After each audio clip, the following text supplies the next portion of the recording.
क्या कभी सोचा है कि हिंदी के शब्द असल में इमारतों की तरह होते हैं? बिल्कुल, उनकी भी एक नींव होती है और फिर उनमें छोटे-छोटे हिस्से जोड़कर उनके मतलब और काम पूरी तरह से बदले जा सकते हैं। आज हम हिंदी शब्दों के इन्हीं बिल्डिंग ब्लॉक्स यानी उपसर्ग और प्रत्यय की दुनिया में गोता लगाने वाले हैं। तो सवाल यही उठता है कि भाई एक ही मूल शब्द से इतने सारे अलग-अलग मतलब वाले शब्द आखिर बनते कैसे हैं? ये एक बड़ी दिलचस्प भाषाई पहेली है और आज हम इसी को सुलझाने की कोशिश करेंगे। चलिए इसको एक बहुत ही बढ़िया उदाहरण से समझते हैं। हमारे पास एक मूल शब्द है हार।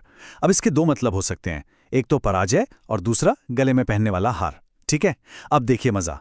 अगर इसके आगे हम प्र लगा दें तो बन जाता है प्रहार, मतलब चोट करना। आ जोड़ दें तो बन गया आहार यानी भोजन, और अगर सम जोड़ दिया तो बन गया संहार, जिसका मतलब है विनाश। देखिए, एक ही शब्द लेकिन उसके आगे लगने वाली एक छोटी सी ध्वनि ने उसका पूरा का पूरा मतलब ही बदल कर रख दिया। तो शब्दों के इन्हीं जादुई हिस्सों में से जो पहला हिस्सा है उसे कहते हैं उपसर्ग।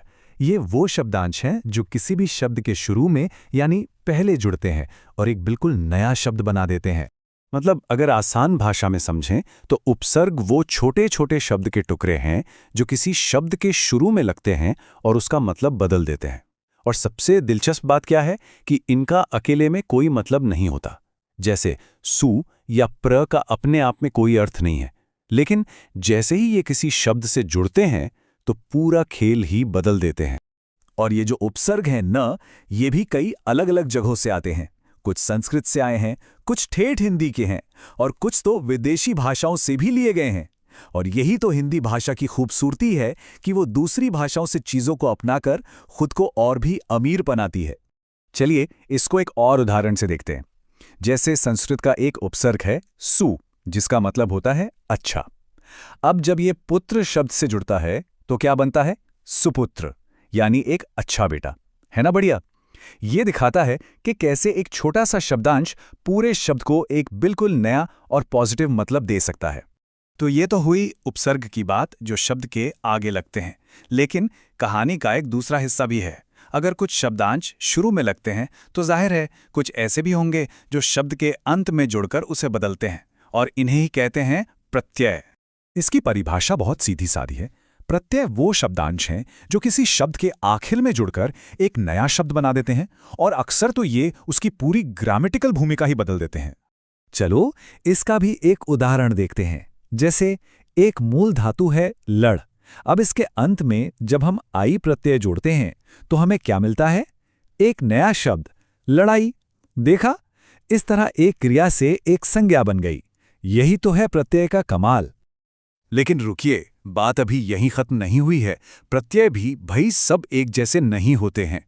इनके काम करने के तरीके के आधार पर इन्हें दो मेन कैटेगरीज में बांटा गया है। चलिए इसको भी समझते हैं। तो पहला टाइप है कृत प्रत्यय। इसका नियम सीधा है, ये हमेशा क्रिया यानी एक्शन वर्ड्स के साथ ही जुड़ते हैं। जैसे तैर एक क्रिया है, उसमें आक जुड़ा तो बन गया तैराक। और दूसरा प्रकार है तद्धित प्रत्यय। ये संज्ञा, सर्वनाम या विशेषण जैसे शब्दों के साथ जुड़ते हैं। जैसे मानव एक संज्ञा है, उसमें ता जुड़ा तो बन गया मानवता। ये जो बंटवारा है ना, ये हमें शब्दों की बनावट को और भी गहराई से समझने में मदद करता है। यहाँ पर इन दोनों प्रकारों को और भी साफ साफ देखा जा सकता है। जैसे क्रिया है लिख, उसमें प्रत्यय जुड़कर बना लिखकर, तो ये हो गया कृत प्रत्यय का उदाहरण। और दूसरी तरफ विशेषण है अच्छा, उससे बन गया अच्छाई। ये काम है तद्धित प्रत्यय का। तो अब एक बड़ा सवाल उठता है कि भाई उपसर्ग और प्रत्यय के बारे में ये सब जानना इतना जरूरी क्यों है? आखिर इसका हमारी रोजमर्रा की जिंदगी की भाषा से क्या लेना देना है? तो देखिए, इसका महत्व बहुत गहरा है।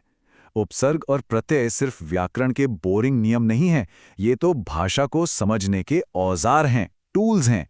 उपसर्ग शब्द को सामने से बदलता है और प्रत्यय उसे पीछे से।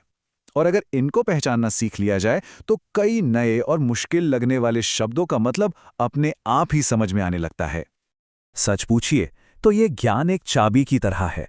एक ऐसी चाबी जो हजारों शब्दों के ताले खोल सकती है और उनके अंदर छिपे मतलब तक हमें पहुंचा सकती है। इस पूरी जानकारी के बाद अब जब भी कोई नया शब्द सामने आएगा तो उसको देखने का नजरिया ही बदल जाएगा। अब हर शब्द में उसकी बनावट की एक कहानी छिपी हुई नजर आएगी। बस जरूरत है उसे तोड़कर देखने की।